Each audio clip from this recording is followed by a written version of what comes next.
Groups కోసం prepare అవుతున్నాం. విలేజ్ల నుంచి వచ్చి ఒక్కొక్కరి ఏజ్ యావరేజ్ తీసుకుంటే 20, 25, 30, 35 గడుపు కూడా పోతుంది సార్. ఇంకా ఏం చేస్తున్నారంటే గ్రూప్స్ కి ప్రిపేర్ అవుతున్నా అంటున్నారు. ఇదే ప్రాసెస్ లో వీళ్ళు ఒక ఎంటర్ప్రైనర్ అయితే ఈ పార్టీకి ఇంకో ఎంతో మందికి ఉద్యోగాలు ఇచ్చే పొజిషన్ ఉంటారు. కానీ ఆ మైండ్ సెట్ చెప్తున్నా కూడా పర్ఫెక్ట్ మాట చెప్పారు మీరు. మనకి ప్రభుత్వ ఉద్యోగం అంటే విపరీతమైన మోజు అయిపోయింది. ఎందుకంటే మార్కెట్ తో పోలిస్తే గవర్నమెంట్ లో పని చేసినా చెప్పినా 3-4 రెట్లు జీతాలు ఇస్తున్నారు. తర్వాత బోడంత పెత్తనం ఉంటుంది. సమాజంలో అవసరాన్ని మించిన గౌరవం ఎక్కువైపోయింది. ఈ పార్టీలు కూడా నిజాన్ని చెప్పకుండా ఉన్న ఉద్యోగాలు కొన్నేనయ్యా.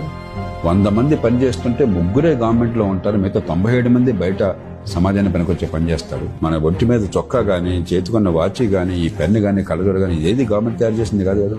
సమాజంలో మనకు అవసరమైనన్ని తయారు చేసేది మార్కెట్. గవర్నమెంట్ అవసరం కాబట్టి గవర్నమెంట్ లో కొంతమంది కావాలి, అంతేగాని గవర్నమెంటే ఉద్యోగాలు అంటే ఎట్లాగా?